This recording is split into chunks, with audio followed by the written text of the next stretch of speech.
ఓం మహాగణాధిపతయే నమః. ఓం గురుభ్యో నమః. ఓం శ్రీమాత్రే నమః.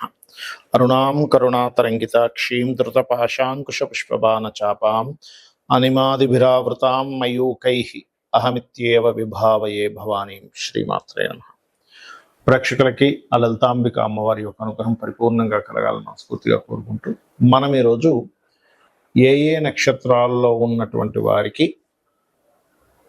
ఆ యొక్క దోషం ఏర్పడుతుంది. సహజంగా మనం పంచాంగాల్లో చూసుకుంటాం, పలానా నక్షత్రం అండి పలానా పాదంలో పుట్టారు, మరి వీళ్ళకి దోషం అంట అని అనుకుంటూ ఉంటాం. అయితే అది ఎంతవరకు ఉంటుంది ఆ దోషం? కేవలం నక్షత్రాన్ని మాత్రమే చూసుకోవాలా? వాళ్ళ గుణగణాలని నక్షత్రంలో మేళవించి చూసుకోవాలా? అదేవిధంగా దానికి ఎటువంటి పరిహారం చేసుకుంటే బాగుంటుంది అనేటువంటి విషయాలు, మరియు దీంతో పాటు నక్షత్రం తెలియదండి కానీ నాకు ఏదో ప్రాబ్లం ఉంది, ఆ ప్రాబ్లంకి తగ్గట్టుగా మీరే పరిహారం చేసుకోవాలి అనే విషయాన్ని ఇప్పుడు మనం చెప్పుకుందాం. అయితే ఈ యొక్క అంశాలు చెప్తుంది నేనైనప్పటికీ కూడా చెప్పిస్తుంది సాక్షాత్ లలిత అమ్మవారిగా భావిస్తూ ఒక్కొక్క రాశి గురించి, నక్షత్రం గురించి మనం తెలుసుకుందాం.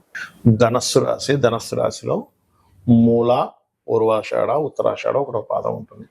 చాలా మంది మూలా నక్షత్రంలో పుట్టారు అంటే భయపడుతూ ఉంటారు. ఒక్క విషయం బాగా అర్థం చేసుకునే మనకి శాస్త్రాలు ఏం చెప్తాయి, నక్షత్ర దోషం వేరు, వాళ్ళ లైఫ్ పూర్తిగా పాడవడం వేరు. ఎందుకు పనికిరాని నక్షత్రం అనేది ఎప్పుడూ ఉండదు, గుర్తుపెట్టుకోండి. ఎందుకంటే మనకి సరస్వతీదేవి చదువుల తల్లి, ఆవిడ పుట్టిన నక్షత్రం మూలా నక్షత్రం. మరి చదువుల తల్లి, జ్ఞానాన్ని ఇచ్చే తల్లి, మరి ఆవిడ ఎందుకు పుట్టిందండి? ఆ నక్షత్రం బాగోపోతే చాలామంది పాపం బాధపడుతూ ఉన్నారు. అయ్యో మూలా నక్షత్రంలో పుట్టిందండి, మా అమ్మాయి ఇలా పుట్టింది, మా అబ్బాయి ఇలా పుట్టాడు, పెళ్ళిళ్ళు అవ్వట్లేదు. ఇది చాలా రాంగ్ కాన్సెప్ట్. మూలా నక్షత్రంలో పుడితే వివాహం చేసుకోకూడదని కానీ, వివాహం అయితే బాగోదని కానీ, వివాహం అయితే మూలనున్న వాళ్ళు పోతారని కానీ ఎక్కడా శాస్త్రంలో లేదు. చూపించండి కావాలంటే. ఎవరో పిచ్చి పిచ్చిగా వాడంతటా వాడు ఇష్టం వచ్చినట్టు రాసినవి కాదు, శాస్త్రంలో శ్లోక సహితంగా అథెంటిక్గా ఉండాలి. కాబట్టి అదేమీ లేదు. మూలా నక్షత్రంలో పుట్టిన వారికి ముఖ్యంగా ఆధ్యాత్మిక యోగం బ్రహ్మాండంగా ఉంటుంది. ఎందుకంటే అక్కడ చంద్రుడు గురురాశుల్లో ఉంటూ కేతు నక్షత్రంలో ఉన్నాడు. ఇది ప్రధానంగా పట్టుకోవాలి, గుర్తుపెట్టుకోండి మూలా నక్షత్రం విషయంలో. అలాగే మరొక విషయం ఏంటంటే, మూలా నక్షత్రానికి మరి దోషం ఏంటంటే సామాన్య దోషం మాత్రమే. 3 పాదాలు, 4వ పాదం శుభమే అని చెప్పబడింది. మరి సామాన్య దోషం అంటే ఏమిటి? నక్షత్ర శాంతి చేసుకుంటారు. సామాన్యంగా ఉండేటువంటిది ఏదైతే అంటే ఏమీ లేదండి. దోషాలు ఉన్నప్పుడు ఏమవుతుందంటే పిల్లలు సరిగ్గా తినకపోవడం, సరిగ్గా అంత ఎనర్జెటిక్గా ఉండకపోవడం, ఇవి జరుగుతూ ఉంటాయి. అంటే అక్కడ నక్షత్రం సంబంధించిన దోషం ఎక్కడో ఇబ్బంది ఉంది. దానికి నక్షత్ర శాంతి, కేతు గ్రహానికి సంబంధించిన ఉలవలు దానంగా ఇవ్వడం, గణపతికి సంబంధించిన లాకెట్ ఒకటి వేస్తే సరిపోతుంది మెడలో. ఇక మూల తర్వాత మనకు ఉన్నటువంటి నక్షత్రాల్లో అందులో ధనస్సు రాశిలో పూర్వాషాఢ ఉంటుంది, గుర్తుపెట్టుకోండి. పూర్వాషాఢ నక్షత్రం వారికి కూడా కాస్త క్రియేటివ్ థాట్స్ ఎక్కువగా ఉంటాయి. కాకపోతే ఇందులో 1, 4 పాదాలు మంచిదే, శుభం. కాకపోతే 3, 4 పాదాలు కనుక తీసుకుంటే, రెండో పాదం తీసుకుంటే 2 శిశుగండము, 3వ పాదము మాతృపితృగండం. అంటే పూర్వాషాఢ 1వ పాదము, 4వ పాదం ఏ దోషం లేదని గుర్తుపెట్టుకోండి. 2, 3 పాదాలు మాత్రం 2వ పాదం శిశుగండము అని ఇస్తాడు. అంటే శిశువుకి గండమా అంటే ఏమైనా అయిపోతుందా అనుకుంటారు, కాదు. చిన్న చిన్న అనారోగ్య సూచనలు వస్తాయని చెప్పడం. అది కూడా ఆ వాళ్ళకి నడుస్తున్న మహాదశ అంతర్దశలు ఏమిటి అనేది చూసుకోవాలి. అలాగే ఇక్కడ మరొక విషయం ఏంటంటే, చిన్నపాటి శాంతి చేసుకోవడము, బొబ్బర్లు దానంగా ఇస్తే సరిపోతుంది.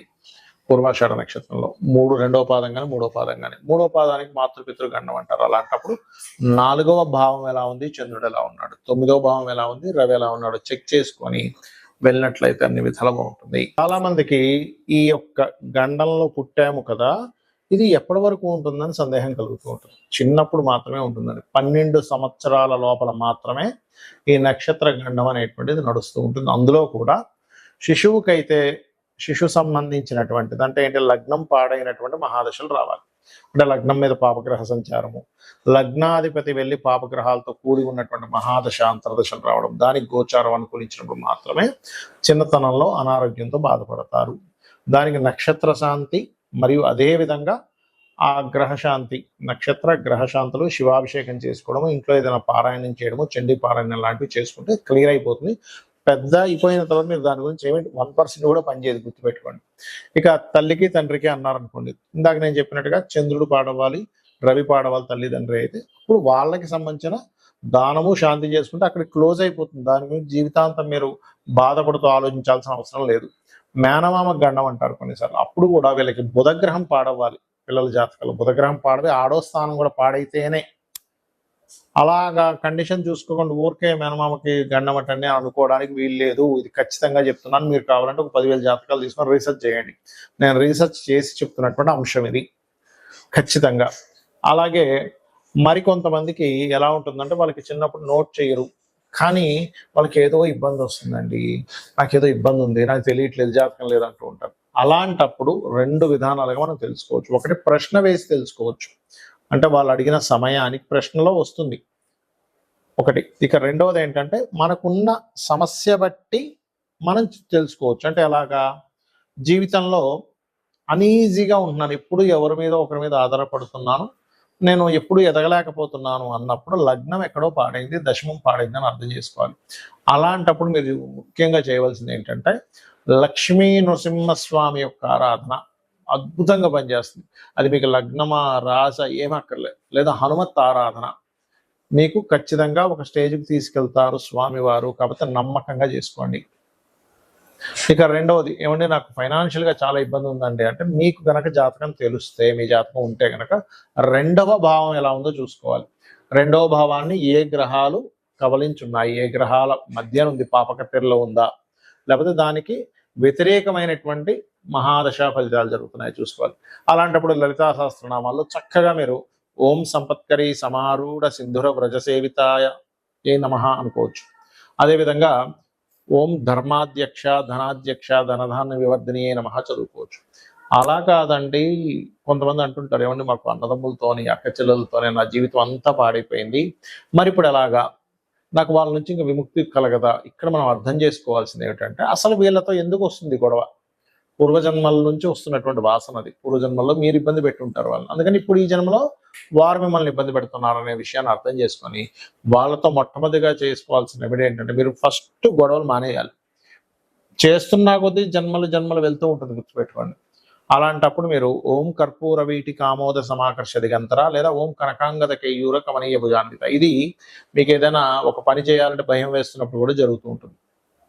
ఇక విద్య అబ్బదు కొంతమందికి. చాలా మంది అనుకుంటారు ఈ నక్షత్రంలో పుట్టాం కాబట్టి విద్య అవ్వట్లేదు అనుకుంటారు. అది అలా కాదు, 4వ భావం పాడవుతుంది, గుర్తుపెట్టుకోండి. అప్పుడు మీరు చేయవలసింది ఏమిటి అంటే 4వ అధిపతి ఎలా ఉన్నాడు, బుధుడు ఎలా ఉన్నాడో చూసుకుంటూ పర్టికులర్గా మీరు మీ యొక్క జాతక చక్రంలో 4వ అధిపతి ఎలా ఉన్నాడు ఏమిటి చెక్ చేసుకొని దానికి సంబంధించిన రెమెడీలు చేసుకోవడము, అందులో ముఖ్యంగా హయగ్రీవ స్తోత్రం చదువుకోవడం చేస్తూ ఉండాలి. అలాగే ఓం శుద్ధ విద్యాంకురాకార ద్విజపంక్తి ద్వయోజ్వలాయ నమః చేసుకోవచ్చు. ఇక సంతానం లేదు, కొంతమందికి సర్పదోషాలు ఉంటాయి, దానివల్ల అవ్వదు, దానికి ఏమి కంగారు పడకుండా దత్తాత్రేయుడిని దిగంబర శ్రీపాదవల్లభ దిగంబర. అప్పులు ఎక్కువగా ఉన్నాయండి, అపర్ణాయే నమః. వివాహం అవ్వట్లేదండి, ఓం కామేశబద్ధ మాంగళ్య సూత్ర శోభిత కందర నమః చూసుకుంటూ 7వ స్థానం ఎలా ఉందో చూడాలి. అప్పులు ఎక్కువగా ఉన్నాయంటే 6వ భావం ఎలా ఉందో చూడాలి. గండాలు ఎక్కువగా అవుతున్నాయి, ఇప్పుడు మనం అనుకున్నాం ఏ నక్షత్రానికి ఏ గండం అని. అలాంటప్పుడు మీరు చేయవలసింది ఏమిటి అంటే గండానికి కారకుడు ఎవరు, అష్టమాధిపతి. సడన్ ఇన్సిడెంట్స్, సడన్ గ్రోత్ ఉంటుంది, సడన్ డౌన్ ఉంటుంది అంటే అష్టమాధిపతి వల్ల. బాగుంటేనేమో ఒక్కసారిగా 2-3 సంవత్సరాల్లోనే కోట్లకు పడగెత్తారు, బాగోపోతేనేమో డౌన్ అవుతారు. ఇది ముఖ్యంగా చూసుకోవాలి.